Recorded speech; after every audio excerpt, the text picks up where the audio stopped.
Travis takes it 3-0 again.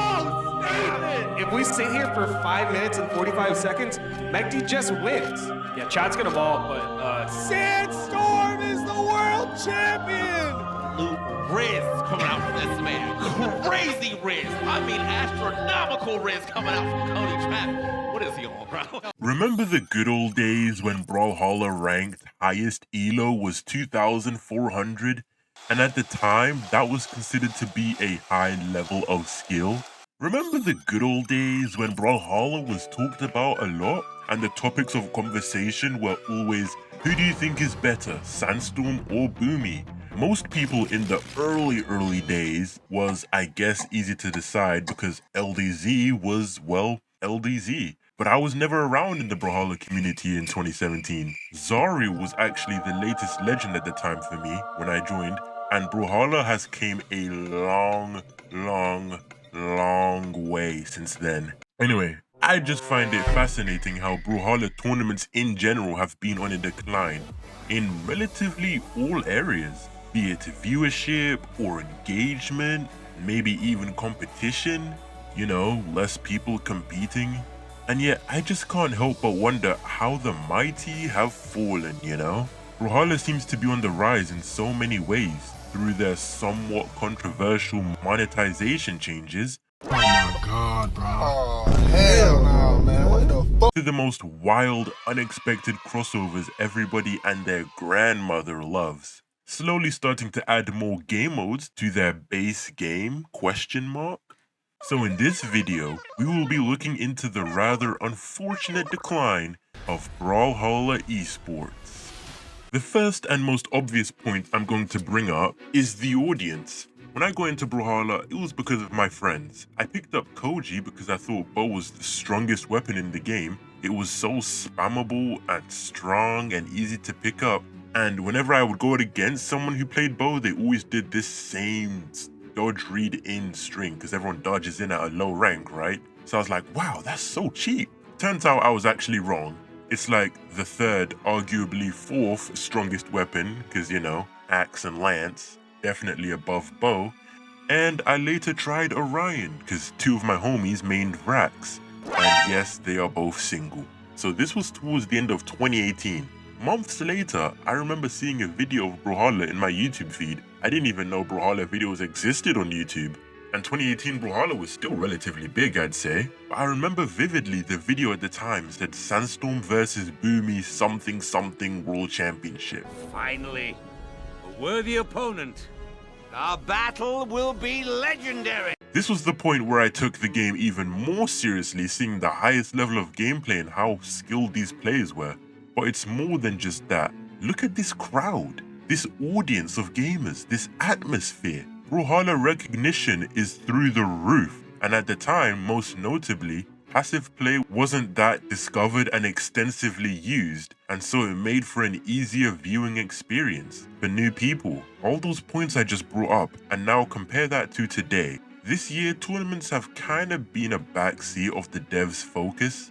Okay, the game is also somewhat more jarring for veteran players to watch or play on end, but that's a bit subjective, and I'll be honest, more of my opinion. I can't watch top 32 onwards like I used to. I just stick around for 1 or 2 top 8 matches with big names because reasons. And most importantly, we didn't watch because we could get cool in-game rewards. We watched because the chance of us going, He can't get hit by anything. Oh, he's going deep. Oh my God! I know he recovered. The ground pound misses. He gets the down. Weapon top hits. Costelix has done it. Oh my goodness, Costelix! What a play, man! was so frequent it gave us goosebumps on our goosebumps. Seeing someone get reversaled off stage. Why would I want drops for a game when I lose to greatsword players in ranked? Anyway, back to the goosebump point. I'm gonna keep it a buck with you guys. Where is Foda? That's what I'm talking about! That's why he's the GOAT! The GOAT! No, like seriously. Some of y'all don't actually know who that guy even is, and I don't blame ya.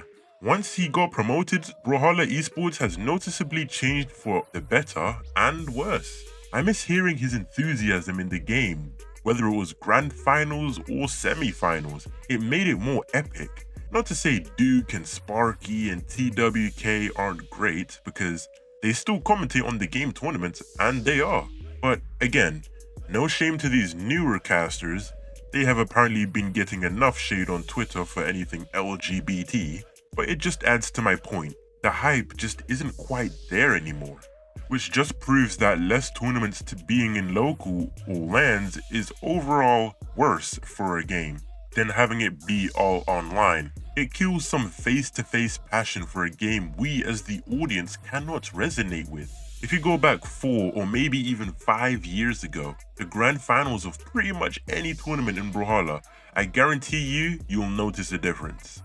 Even the reason Pavelski in the old days, meaning Lucian before joining the Mordex Sheep Society, was considered a very skilled player and enjoyable to watch. You were the chosen one! It was said that you would destroy the Sith, not join them! Bring balance to the Force, not leave it in darkness! Now, of course, there are some moments in Brawlhalla history that kind of makes it bad for sponsorships and publicity. I know what you guys are probably thinking. Oh, Craig, BCX. English, motherfucker, do you speak it? Take a look at Tekken World Tour.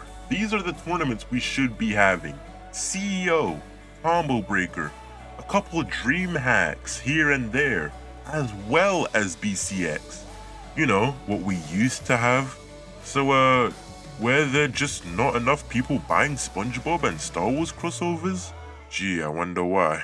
Because don't get me wrong, I like Balder and Heimdall and all these other names, characters like that in the lore, but in tournaments, was kinda hoping they would be LANs at least.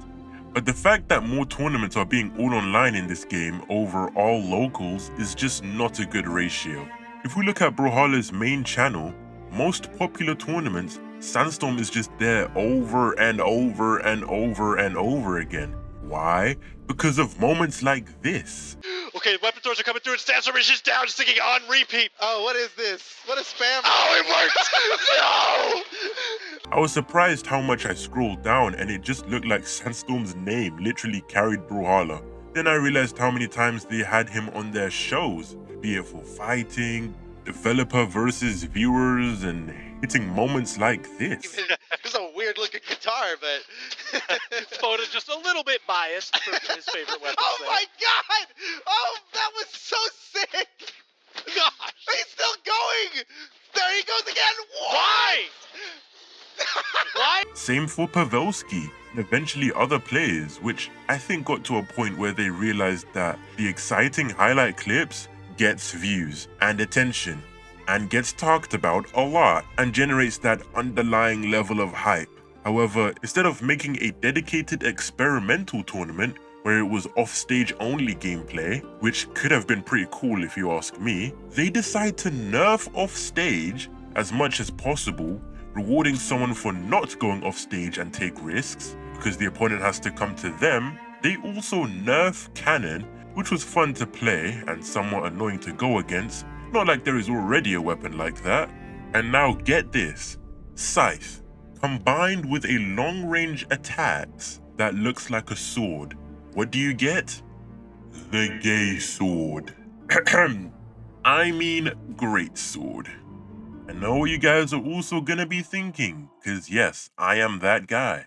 Oh Craig, we've heard people complain about greatsword for years. Axe is still here and bow doesn't get looked into.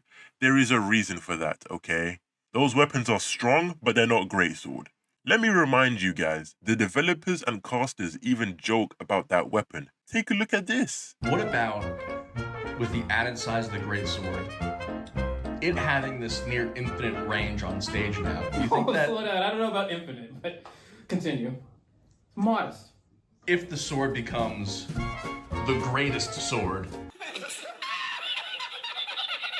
So there is just no excuse. I mean, hopefully they stop releasing more greatsword legends because that is just an abomination with the game.